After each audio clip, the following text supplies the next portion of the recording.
do it live. Okay. Well, do it live! I'll write it and we'll do it live! So to get that perfect barbecue, you use wood. Are you sure it's safe? Whatever. We put the lighter fluid on, strike your match, and... Oh! Should we call the fire department? That might be a good idea.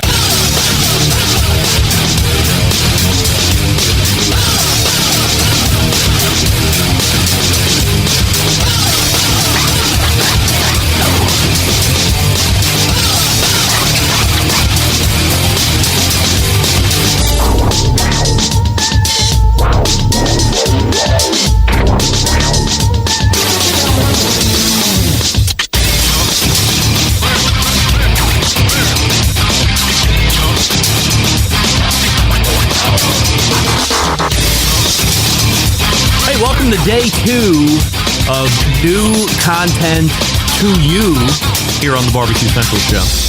Remember, we didn't have a lot. We did not. Andrew, you are not the fire. We did not have live content Tuesday night. But yesterday in the podcast feed, you found new content with John Tizar. It was an amazing conversation. If you missed that for some reason, make sure you circle back after you listen to this one and grab some John Tizar.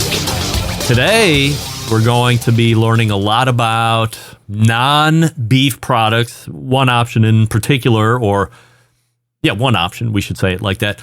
The founder, CEO, creator of a company called Chunk Foods is going to be joining me, and we're going to talk about a non-meat option. This is not the 3D printing of meat, which I had talked about with a company called Stakeholder instead. This is lab-grown meat, not cellularly cultivated. He actually did it during the pandemic, which you'll find out here in just a few minutes, how the whole business came to be from his apartment in Brooklyn, if you can believe it or not.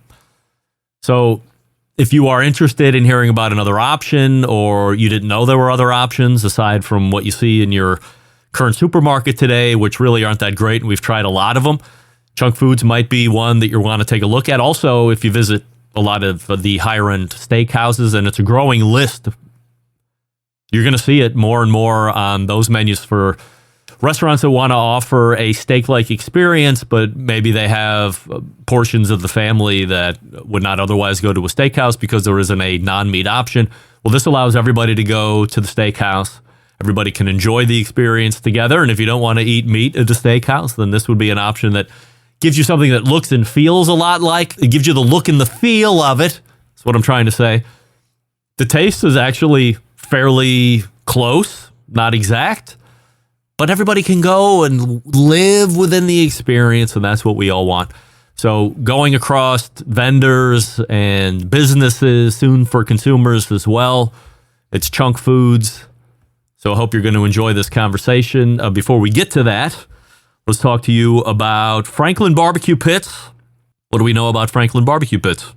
A deeply thought out, refined version of the old propane-style cooker that Aaron Franklin built for Franklin's Barbecue. Stylistically, it's reflecting... Why is my music not playing? Let's go ahead and make sure the music starts playing. There we go. Stylistically, it is giving you what Aaron Franklin really likes.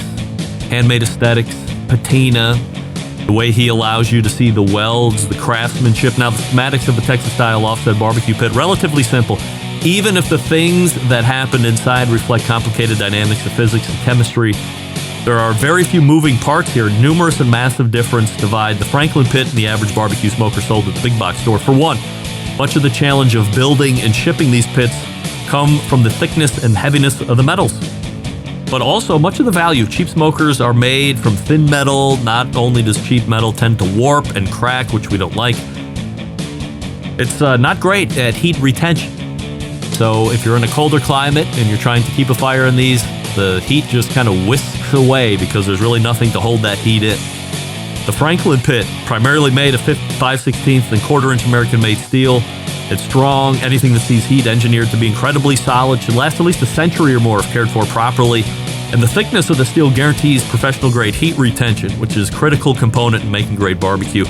Every Franklin pit unique unto itself, which include their own natural markings and its own badge number. You can get it at franklinbbqpits.com.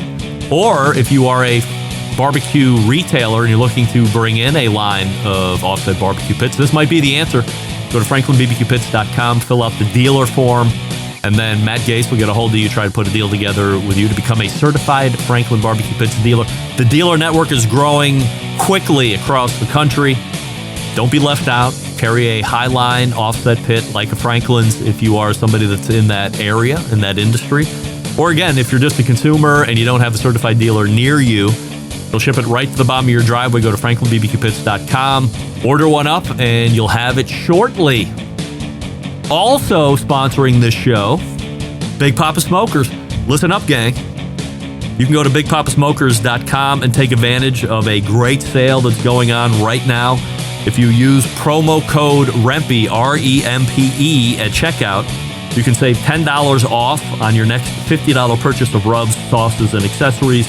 Imagine the possibilities while evaluating Big Papa's Desert Gold on your chicken, or Sweet Money on ribs, or Double Secret on steak. It's really limitless. Try it on anything. They're all great rubs. My preferred line of rubs, actually.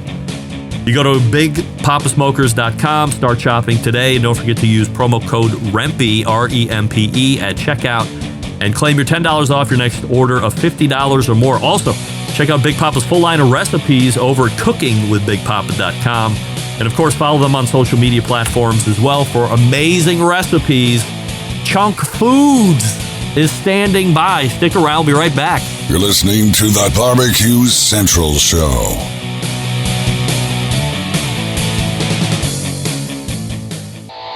Howard Stern, Jim Rome, Dan Patrick, and Greg Rempe. The Mountain Rushmore of talk show entertainment. Now, let's get back to the Barbecue Central Show. All right, welcome back.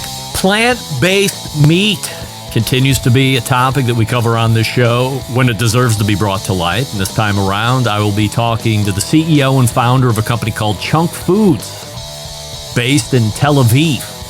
I wouldn't normally go out of my way to do this interview. However, when I saw it on their social media, that being the product, it was the closest thing to real-looking steak that I have seen to date. So I wanted to learn more about it, and he's gracious enough to do the segment. So we are happy to welcome in for the first time Amos Goaln.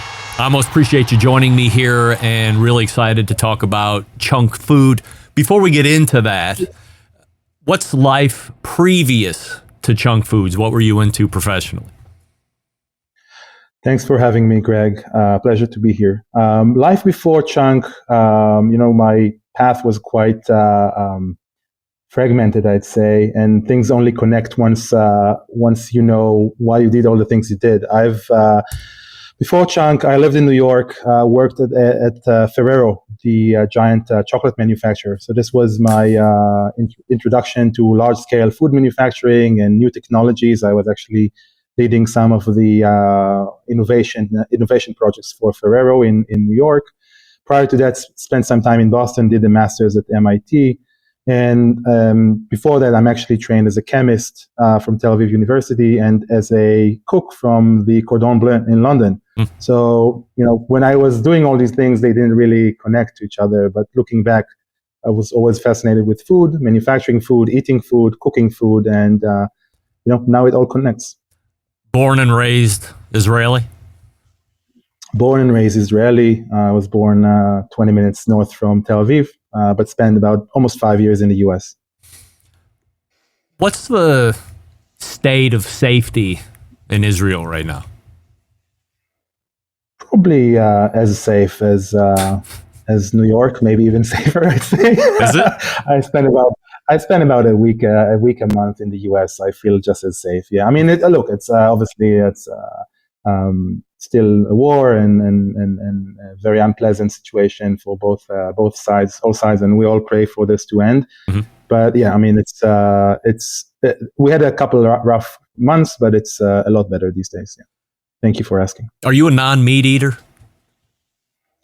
I actually do eat meat, but I am attempting to reduce my meat consumption, and successfully so. Generally speaking, from an Israel perspective, because I've never been, I don't travel anywhere because I'm lame. Mm-hmm. Is it a meat eating country? Yeah. Israelis eat a lot of meat. We score very high on kind of the table of the countries that eat the most meat. Israelis eat a lot of chicken, so that is probably and chicken breast is probably the highest the product that's consumed in the highest volumes. But a lot of red meat as well. Obviously, almost no pork at all. But yeah, chicken is kind of like is a staple, and most even now, most people grow up eating chicken almost every day for lunch. What's the fascination with plant-based proteins with a beef/steak aesthetic? So I think aesthetic. It's actually a really interesting way that you phrased it. I think it's aesthetic, but it's also some of the attributes of liking that make beef so desirable for so many people. It's not necessarily, there's something about beefiness that's very hard to put in words, just like there's something about milk or any other product, staple that's very hard to put in words. And, plant-based milk products have been quite successful at nailing some of these key attributes. And that's why we see that the fluid milk market has, today is about 20% of that market is plant-based food. So I think with beef, first of all, it's how craveable it is, right? So people of any culture enjoy beef, enjoy cooking beef, enjoy eating it. I think the fact that it's the striation, the marbling, the directionality of the fibers, and how it behaves completely different when you cut it with the grain or across the grain, the way you can cook it in different cooking methods. I think all of these have been the holy grail of our space because they're so hard to replicate. It's so hard to understand what it is that makes beef beef. I think it is different things for different cultures. And no one has really been able to replicate that. We've seen some decent examples of processed beef products made with plants, so burgers and the likes. We have not seen a steak or roast or kebab or product until chunk came out. What year does chunk foods become a thing? So I started this out of my kitchen in a small Brooklyn apartment in 2020 during COVID. I was still working at Ferrero, and everyone had, I think, more home time on their hand, and experimented with many things. And we've seen there was the sourdough craze and all the other things that people have done during COVID. And it was very clear to me that I want to start a company. Even before that, I was always attracted to food, as I mentioned, always attracted to manufacturing. Today, I know that I really, I always wanted to be an industrialist, to build a factory, to build factories, to operate factories, and so on. And started experimenting. I had this idea how to create a better alternative to meat. My wife was attempting to become vegetarian at the time. We were trying to reduce our meat consumption, specifically, the factory farm products. I mean, I have less of a problem with very high-end, high-quality, pasture-raised animals, but I do have a strong strong feelings about your day-to-day, what most people eat regularly, right, when they consume meat. And so I started working on this beginning of 2020. Every week, my wife and I would try the products I made. Some of them were terrible, some of them were decent. And then at some point I said, I always wanted to start a company. I'll send a few samples to one or two investors I know. And I sent a sample. One of the investors that I met at MIT cooked this for his family. And he said, it's not that bad. My kids really liked it. Here, why don't you take a small $50,000 check, quit your job, build a team, come back to me when you have something better. And the rest of it is history. We've grown to about 40 people now. We have our own factory. We've raised almost $24 million. And we're the first company and the only company in the US that's been serving plant-based products regularly in steakhouses, which is really exciting. So $24 million is one number, but can you start a company at 50 grand? Like you were making 50 grand in New York at Ferrero?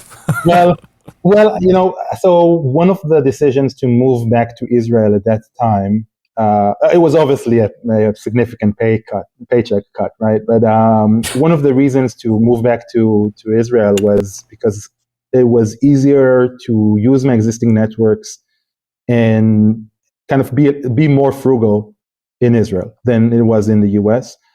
Things are cheaper, labor is cheaper, and you'd be surprised how many things you can do with little money, right? So, I've spent a lot of my own money on this initially, and obviously didn't. I quit my job, didn't take a salary at the beginning, and we've been able to. And I'd wake up 4 a.m., make prototypes, ship them to investors in Europe to try and raise money, then do research, then talk to more investors, then try and recruit people. You're a hustler. I mean, you have your show and many other things. I mean, when you start, you have to be a hustler. So it took me about 6 months to raise our seed round, which was a little short of $2 million. And then the team grew, and we were able to raise at the end of 22 another 15 and more. I mean, there were a couple of steps to this. Yeah, but And this is all, you're sending a sample of the product to somebody that's got cash or a group that has cash and hoping that they take a bite and go, I see something in this, or it feels good enough to take the risk. This is a good gamble versus a bad gamble, and they're offering you checks. I think that's maybe some simplification of that, but essentially that's it. And the sad reality is that, so these are this is VC investment. These are very smart people who've done a lot of investments, but in most other spaces, you need subject matter expertise in order to realize whether an idea is feasible or not, whether it can scale, whether it's good or not. With food, everyone thinks they're experts, right? Like everyone eats, everyone knows what tastes good, right? So it was actually really hard to raise money at the beginning because the prototypes didn't really taste that great.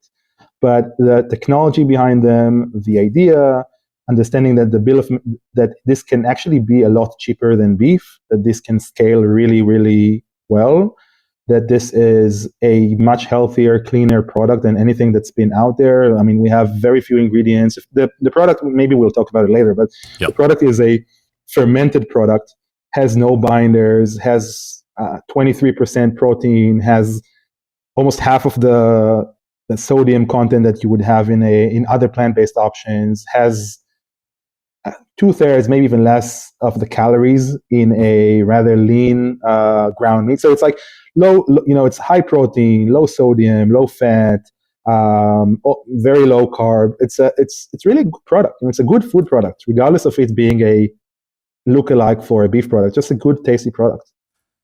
So I'm going to jump around a little bit since you already touched on a lot of the things that make it different. There is a common thought that switching to a plant-based meat diet might be a healthier life choice for folks. But as you had mentioned, there's a lot of these options that are currently available are what I would call very highly processed. Processed foods, as we know, aren't that great for you. High in calorie. What products are they using from an ingredient standpoint?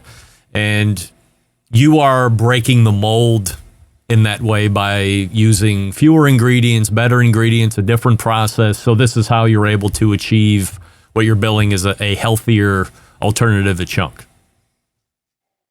Absolutely. I think you've phrased it really well.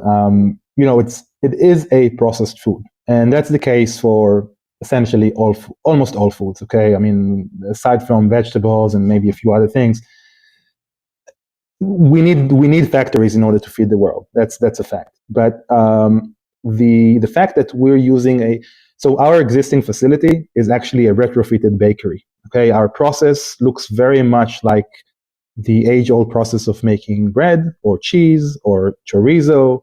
We've just partnered with one of the largest players in the meat space in Mexico, Sigma Alimentos, who are, they make huge amounts of chorizo, for example, in Spain. Chorizo is made with a very, very similar process to chunk. And that's one of the reasons we've partnered. And we have so I think it's using these technologies, using natural ingredients, trying to use ingredients that have been processed to the least possible extent possible, continuously improving it. So like our internal pledge is to try and if we could make this fresh from the soybean from the ground, we would do that. Like and at some point, hopefully, we'll be able to do that. We want to get as close as possible to the raw ingredients as they come from earth, and then process them to the minimum necessary to give them that aspects of liking that make meat craveable or other great foods craveable. So yeah, definitely the path to being something like it's not vegetables. Okay, it still is a product that's made in a factory, and like any other product you see in a supermarket, needs to be consumed moderately. But I would say that the same is true for meat, for eggs, and for any other product. So yeah. So tackling beef first, something that is akin to steak, and you don't have to go breaking any secret trademarks or IP or anything like that. But can you take us through what the process is to get it from? I mean, you were doing it in your Brooklyn apartment, and now you're in a factory. So, like, what's the process of getting it from start to a consumable product? Sure, happy to try and share. And I think the fact that you're very good at observations, and kind of like the way you phrase things make me think through it again. It's what's made in someone's apartment, right? How processed can it be? And the secret behind the process is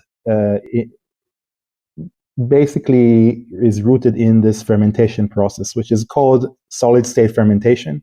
It's a fancy name for essentially the same process that you have in bread when you add the yeast and you let the bread rise and proof it. It's the same process that you have when you add bacteria to milk to turn it into yogurt, and many more processes. Okay, we take the soy, predominantly it's soy flour. So soy flour is the fraction that remains in soy after you squeeze out the oil that's used for cooking oil. Whatever is left behind, all the protein, all the carbs, everything that you have there, turns into soy flour, defatted soy flour. That product is then fermented with organisms that are food organisms. They are used to make other foods. We add a little bit of wheat gluten, so wheat protein, to give that chew that is very hard to get with other proteins. Wheat protein is really good in obtaining that feature. Same thing that you would have in a lot of other foods, and in any wheat-based product, and breads and so on have gluten. Many of them are fortified with gluten, and we use coconut oil today. So coconut oil, natural flavors, beet juice for color, essentially beet juice concentrate, and that's pretty much it. And iron and B12. We supplemented it with iron and B12 for the vegans and vegetarians in the group to provide them the two of our steaks give you the 100% of the daily recommended value of both iron and B12.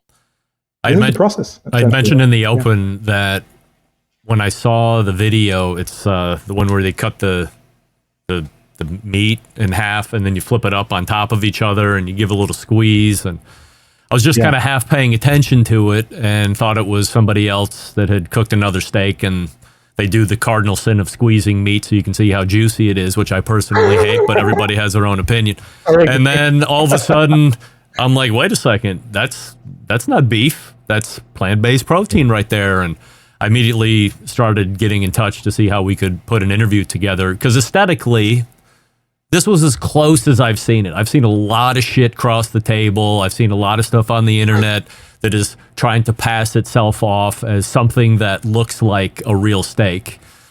At this point, this seems to be the closest to the finish line, to the point where it had me fooled just kind of half paying attention to it. So are you able to describe the actual flavor profile of it if I put it in my mouth? Yeah, and I recommend, I will describe it, but I think that there's nothing. And as we said earlier, with the VCs and everyone kind of having their own opinion on food, I think there's nothing beats trying it. And we have about 100 restaurants in the US that serve the products. Many of them are on our website, and shout out to a few steakhouses in Florida, the Talk of the Town group chain. They serve all of the restaurants serve our product. Insignia Steakhouse, Prime Steak by David Burke. There's a bunch of steakhouses that serve us, and many other places, and also on Webstrand you can buy our product. But I think the product is not meat, right? It's plant-based meat, and as such, what we've tried to do is we said, okay, some of the things about meat that people love are actually, they don't necessarily have to come only from meat. Juiciness, for one, that feeling of explosion of both fat and water-based juices in your mouth that kind of like covers the mouth and gives you that long feeling of, after you've chewed the product that you just had a really nice bite of steak. We're trying to replicate that. We get that from that really nice juiciness. That's unique because the fact that we don't use any binders allows all that water and fat in the product to be released as you chew on it. So that's one really unique aspect. And even though that's not flavor or taste per se, it's part of the sensory experience that gives you that feeling of eating a really nice piece of meat. The other thing is the fibrosity. We were able to create those fibers and to choose the direction of the fibers within the cut. So as you and your listeners know, any cut of meat has fibers of different thicknesses. The connective tissue is different for any type of cut. The direction within the cut and how you chew it. So we were able to do many of these things and to control them. And that gives a lot of the sensory experience. Now the flavor, it's metallic. The kind of flavor you get from meat because of the heme that you have in it. It's umami. It's savory. It's salty. It's a little beefy, so it's not as beefy as steak. Has less of those beefy notes, and maybe some people love the more aged kind of fatty notes. We have less of those. But and we have a little bit of like the umami comes from the fermentation process. So it's a little, some people may describe it as umami. Some people say more fungal flavor. Some people give it like different names, but that's very characteristic to the product. It's not exactly meat, but it gives that satisfaction that beef gives a lot of people. So hope I was able. It's very hard in words, but I hope I was able to. Here's a follow-up question that you can maybe clarify. If you blindfolded me, gave me a bite of your product, and then gave me a bite of whatever the competing closest steak would be, real beef, do you think I could tell the difference in my mouth right away? If it's clean, so if it's made, with an oil that has no flavor whatsoever and it's not seasoned in any way, I think maybe 50% of people will, and the other 50 won't. If it's in some sort of preparation, I think the majority of people won't. If the chef is good, most people won't. In preparation, we have 3 products, and we can talk later about some new products that are coming up, but the products that are more geared towards things like tacos. So we have like a pulled product that's geared towards tacos and bowls and salads. That product for the great majority of people is indistinguishable from meat. It's actually a lot easier for operators to use because it doesn't require that very long cooking process. It's basically ready out of the bag. You just add it to the sauce and you're done. No more like 4 hours of smoke. So that one is very close to meat. The others, I'd say, are probably a little closer to a sous vide short rib than a steak, like a ribeye steak, because they have less of the bounce of a ribeye steak.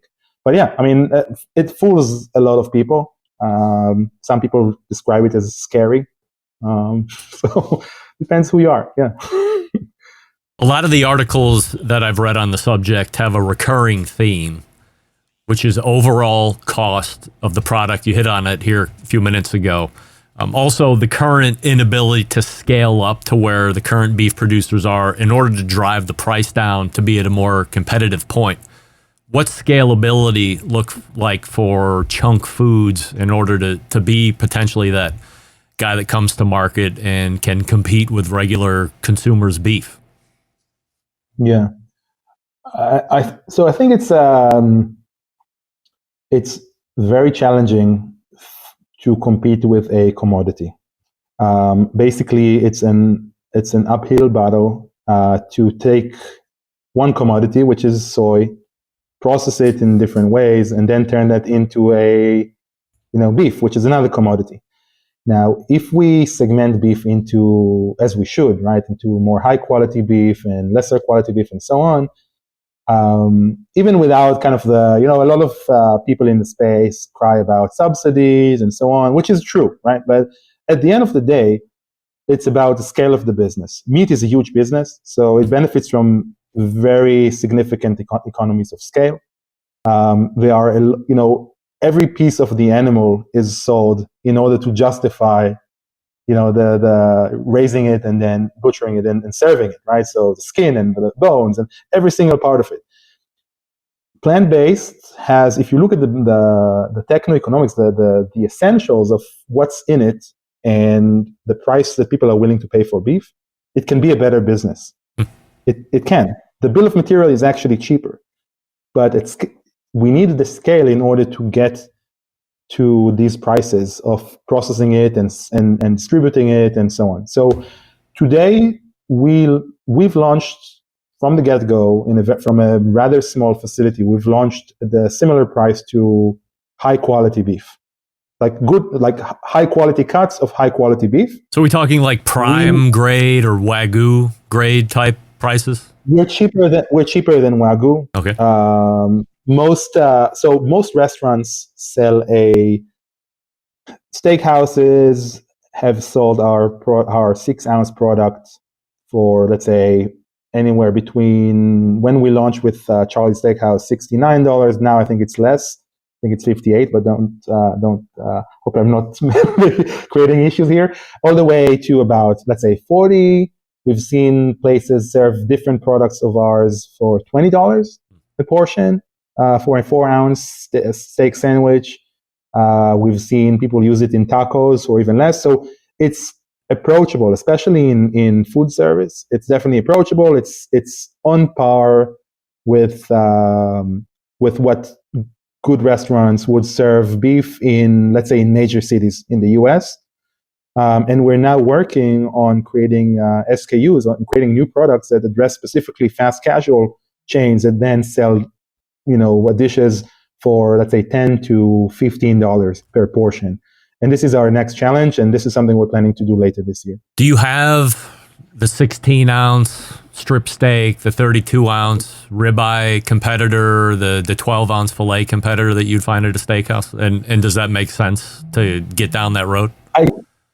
I think it doesn't. And so we're very focused on creating a product that addresses the occasions where people would actually consume a product like ours. And I think that when vegans and vegetarians are extremely important for our business because they're early adopters and because they really enjoy the products or some other plant-based products, but they're only 2 to 3% of the US, which is great. I'd love for every vegan vegetarian to consume our products regularly, and we're aiming for that, and that's going to happen.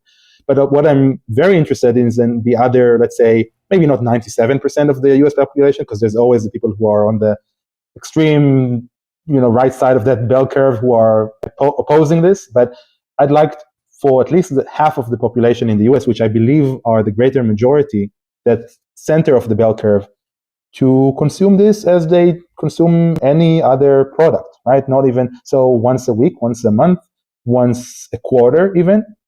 That's a huge potential. And I think just like people are slowly incorporating things like tofu and tempeh and beans and chickpeas and lentils and so on in their diets, as they should, I believe that incorporating things like chunk would really help reduce meat consumption.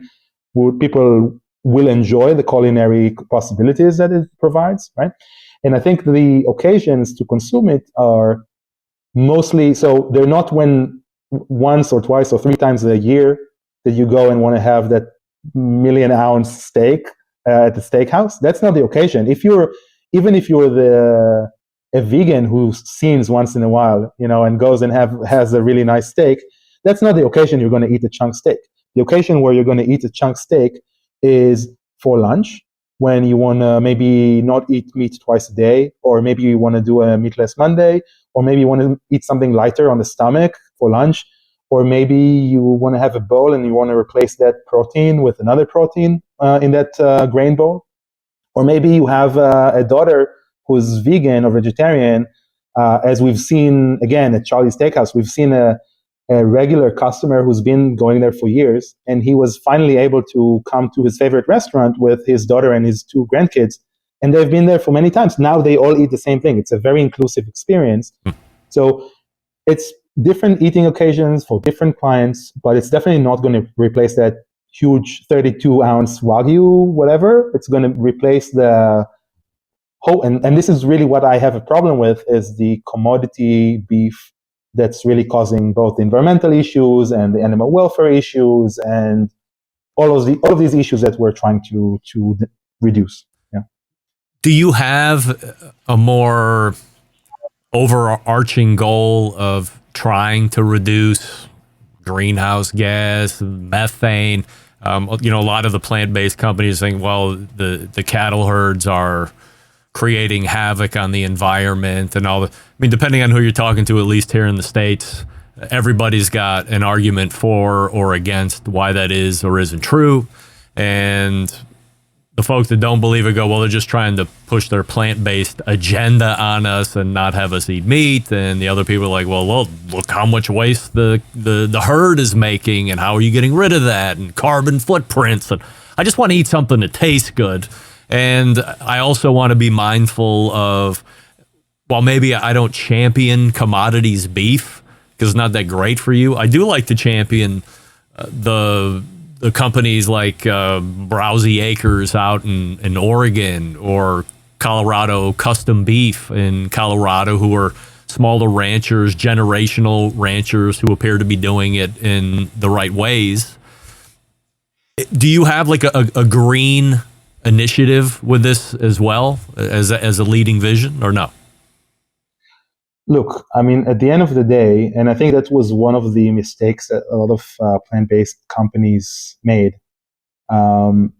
We, first and foremost, we are a food company, and we want to create delicious food for customers, and we want them to choose to buy our product because they find it delicious. They want to. Their kids love it. Their parents love it. They want to consume it because it's great food that they think is healthy for them and they enjoy eating. I don't think that preaching to your customers and telling them that everything they did so far is wrong is a really great marketing strategy. I think it's a terrible marketing strategy. And I think that's not the way you build trust with your customers. So while what I'm doing, and the reason I'm proud of what I'm doing is not only because I do something I enjoy and love, but also because I think it has positive impact on the world. But I'm going to be the last person to look into someone's plate and tell them, hey, you shouldn't be eating this, you should be eating chunk instead. I'm going to tell them, hey, you should be eating chunk because it's a great product and you can take it out of your freezer and cook a delicious, nutritious meal for your kids, or because it's just consider it reducing your meat consumption, and then with that extra cash or with that extra green points that you've earned, eat better beef, pay more for for that kind of beef that you mentioned, from a generation farm. Or so I'm totally in line with that, and I think that that's the spirit of our brand.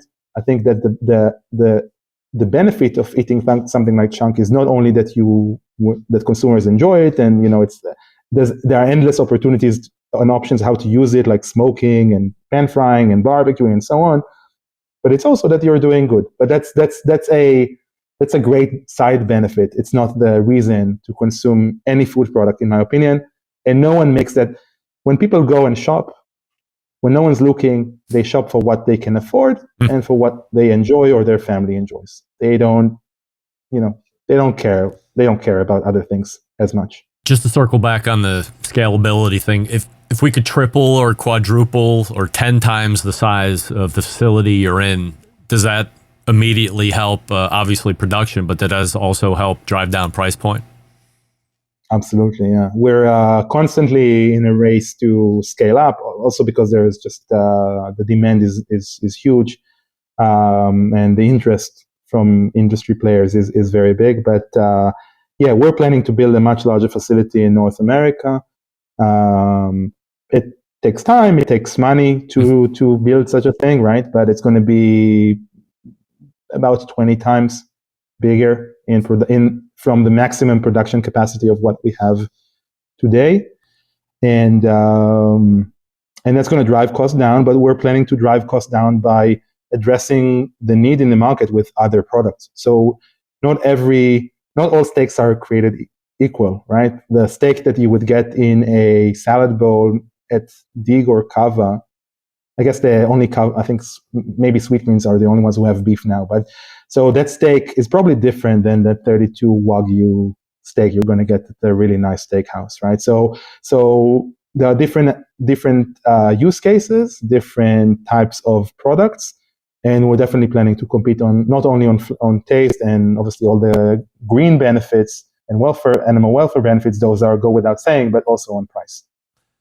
Aside from the beef, which we've talked about here extensively, what about chicken or fish or some of the other major proteins that people eat? On the radar, at least? They're absolutely on the radar, and the technology we've developed is a platform that allows us to make almost anything that has a muscular structure. So all of these products are essentially muscles of animals, right? And they actually share quite a lot in common. The flavor profile is different, the texture, the fat content, and so on. But there are also a lot of similarities. So the answer is yes. Chicken is super interesting. I mean, also in terms of just just consumption and so on. Pork, to be honest, some of the pulled beef applications can be very easily converted to a pulled pork application, and it resembles pork very well. So yeah, pork definitely super interesting, and we're planning to work, and we are already working on some of these form factors. Chicken, I think fish is probably, to me, fish is different because fish is the category of food that a lot of people shift to when they want to reduce meat consumption. So it's just we're talking about climbing uphill. That's like, jumping on the Everest, with your hands tied behind your back. So yeah, I think fish is, to me, a less interesting, even though in terms of, animal welfare and health, there are plenty of reasons why people should also reduce fish consumption and eat better fish. But if they do, but yeah, it's for me, meat is a lot more interesting, and we're starting with beef because beef is expensive. Beef is a real problem maybe a bigger problem for the environment. And in terms of the calories that beef requires and needs to eat in order to deliver that same calorie in beef, it's a much bigger difference. Let's say it's like a 1 to 100 or 4 to 100 compared to chicken, which is quite an efficient machine in converting grains into calories in the form of protein. So for me, for all the good reasons, both in terms of just, it's a more challenging target, which I like the technological challenge. There's more money in it. It's a bigger market. It's a bigger problem for the environment, and people really love it. So that's why we chose that as a first target. So are you a purveyor to commercial end only, or will you look at getting into end user retail at some point? We will.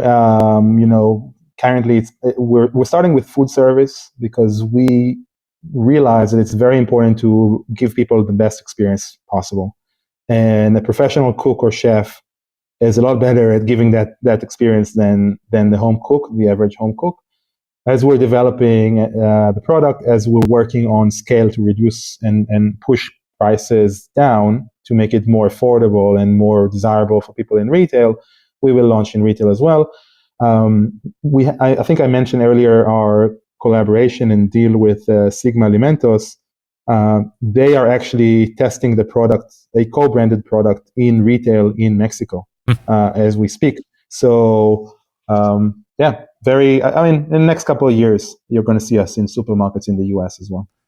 Does a guy by the name of Pat LaFrida reach out to you to carry your product to distribute through the restaurants by any chance?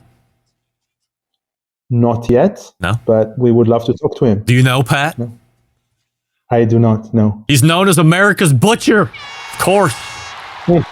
He has the biggest dry aging meat facility, at least in the country, maybe the world. It's got like $8 million worth of beef that's sitting in this huge dry aging room. It's got to be worth more than Fort Knox and gold, but he's like a guy that just jumps right off the top of my head as, somebody. I mean, so his main business is obviously beef, but for the folks that are asking for options, it would probably make sense for him to have an option at hand to give to those restaurants aside from fulfilling the beef orders. I assume that's how you're getting your business now, right? Yeah. So first of all, let's do it. I mean, if he's listening, let's do it. We're down, and come on, Pat, let's go. Come on, Pat, let's go. I guess you'll put my email and contact in the caption below. So happy. We are very much open to any collaboration. We don't see meat restaurants or meat distributors or processors as enemies. We see them as partners, as you can see with our partnership with Sigma. So we work now with a bunch of distributors in the US. We're now also soon will be listed with Cisco, and we are working with Chef's Warehouse and with Ace Natural and Worldwide Produce and Earthly Gourmet and a bunch of distributors, both specialty and small, and some of the largest. And Cisco will happen soon, so they are the largest. I hope that by the time the listeners will hear this, we're already going to be listed with Cisco nationwide. Hint, hint, Cisco. And we also are. That's a bit of a hack. If people want to get their hands on our product anywhere in the US, you can use Webstrant as well. We're available online, so we can just buy our product online. We work with I forgot to mention Driscoll Foods. We're also listed with Driscoll Foods in New Jersey and upstate New York and so on. We work very diligently with our distributors. We see them as partners. We train the sales force to learn how to use the product. They then train the chefs and present the product to chefs and the benefits of the product.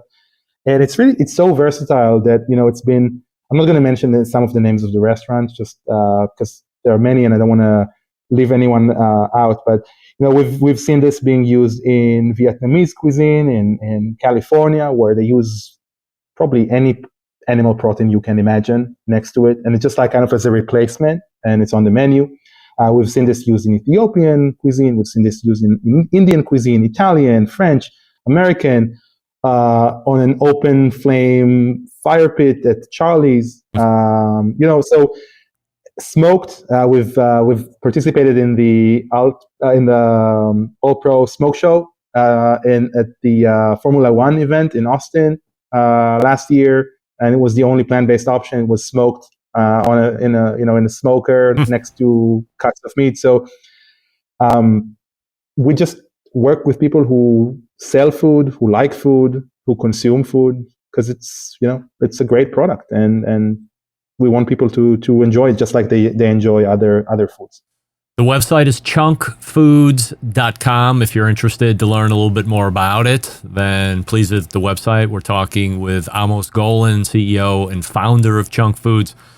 Really appreciate the time, the look into this whole company, what the vision is and where you're looking to take it, and wish you nothing but great success. Thanks so much for coming on. Thank you very much. Thanks for the opportunity to talk. This bonus content was recorded end of March. So Chunk has continued to evolve over the last few months. They were at the National Restaurant Association show in Chicago a couple weeks ago, seeing a lot of success there.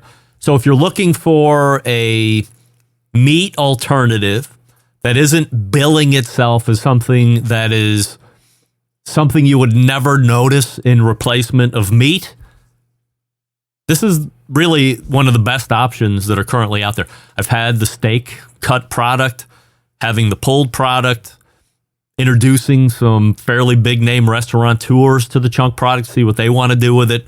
So this is something that, to me, as we sit here in the beginning of June, has legs. I think this can fit in a lot of different applications. And again, allows you to get a beef-like experience without the beef if you're looking to cut that out of your diet. So appreciate Amos coming on and talking about the genesis of the Chunk food product and where they look to grow in the future. Getting you tired of settling for mediocre grilling experiences? Of course you are. So it's time to step your game up and bring the ultimate flavor and cooker to the backyard barbecues. Pits and Spits, offering the highest quality live fire cooking experience you can get in the market today, using either wood or charcoal. Their solid fuel grills produce those classic flavors you're looking for. When you have the time to fire up the grill, cook for family and friends with a large adjustable fuel tray, you can raise and lower the fire to control and fine-tune the heat. Their take on the very popular Santa Maria-style grill. You can check them out online at pitsandspits.com/BBQ Central. That's pitsandspits.com with a double T on the Pits and Spits/BBQ Central. As you're checking out, use promo code Charcoal Central, all one word, Charcoal Central. You can save $150 off any charcoal grill on their website. Also, Primo Grills, yes. Talk about a great grill with Pits and Spits. If you're looking for a great ceramic experience, it gets no better than Primo. Two-zone cooking at its very finest, a truly achievable two-zone cooking as well. Only sold through dealers, so if you go to primogrill.com, you find the dealer locator, then you visit the dealer that is closest to you, so you can put your hands on all the different size ovals that they might have. I always recommend the XL. They are still taking pre-orders for the XXL if you're looking to get the biggest oval that they offer. Huge line of accessories, as we had talked to Nick Bauer a handful of weeks ago, both for all of the current ceramic models, but for the XXL as well. They're really starting to ramp up on those. So here's the bottom line. Best ceramics in the biz, yes. Patented technology, yes. True two-zone cooking capabilities in multiple sizes, yes and yes. Visit primo.com and find a dealer near you. Follow them on Facebook and Instagram. Who's ready for a Primo? I'm ready for a Primo, absolutely. You stick around and we'll be right back. You're listening to the Barbecue Central Show.